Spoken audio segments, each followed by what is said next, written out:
Do you have a message to the country of India as their first champion? We did it, baby! No, yeah, we did it, and it's possible. That's it. Yeah. Those are the two messages. It's possible, and everyone out there that was thinking otherwise, it's possible. Get to work and get there yourself now. If you ever need guidance, reach out. I am here. But we are no less than anybody else in this world, and it's possible. Go get to work. Go do it. First Indian champ. That's a huge deal, man. Like, how has that been feeling, man? Junni, Dad's on the phone. Sorry, guys. It's huge, man. It's huge, and I'm only really starting to feel the, I guess, significance now, and that's where it comes from. My significance on a personal level.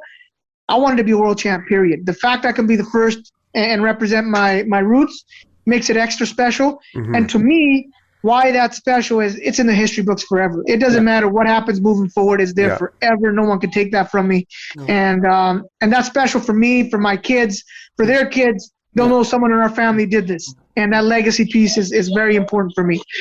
For others, same thing. That, hey, someone from our community did this. It's possible. Yeah. It's possible for one of us to go out there and do it. Because one of the biggest stereotypes, I discussed this on the Ariel show too, especially in the States, they come over with those special visas, the N95 or whatever. Where they're very, they pick the students, the very smart people that come in the tech industries, the engineers, the doctors, what have you. Yeah. Those same special visas that fast track their way into the country don't apply to combat athletes that are in the jungles, man, that are just grinding away. So you don't see those people. Although India has them, they don't get the opportunity to come out. So you got the stereotype that all they are studious and kind of, academic, where they got boxers, they got Olympic boxers, they got Olympic wrestlers, they got a combat history here, and they just need the platform. They need to know it's possible, and here's the route to get there.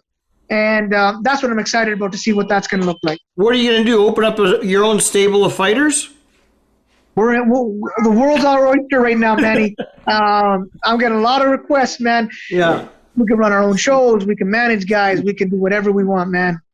Because we got connections with the boxers and with the rest. They all come from the same part.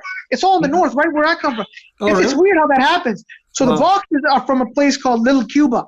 That's what they call it. There was a Cuban coach that went there. That's it. There you go. So it's in Bamani in the state of Haryana, which borders Punjab, which is where I'm from. And they call that Little Cuba, and that's where all the guys come from. And then right next door, the next province, if you will, for us, is where all the wrestlers are from. So it's funny how that little pocket and why it's the north, because that's just centuries of battle. Anytime invading armies came in, they came to the north. That's how they'd sweep into the country. So that's where the warriors are. That's where the warriors are, yeah. That's it.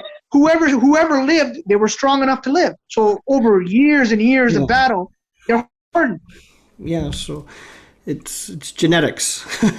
Yeah, it's crazy, man. Have you noticed the growth of MMA in India since you started? Absolutely. There's a huge... So AK, the American Kickboxing Academy out of San Jose there, they got huge requests of franchises out there. They're opening up in India. I've had, there's a tremendous amount of interest. It's really blooming right now, and this is the perfect time for a champion to come through. So, and there's a lot of opportunity to get involved. And basically we got to just pick and choose rather than spread ourselves out too thin. That's the real challenge now. Daniel Cormier gave you a real good shout out, eh? Yeah, man, isn't that crazy? Oh, it's beautiful. Beautiful. He's a Hall of Famer. Yeah, it was. So we had a private conversation at first, and just when he was calling me, I got all nervous. I'm like, oh shit, this guy's calling me. I know why he's gonna call me. And I still have that, even though, because I used to look up to him in wrestling first of all. Yeah. And he was the captain of the Olympic team then. Then he came here, the captain of the gym here.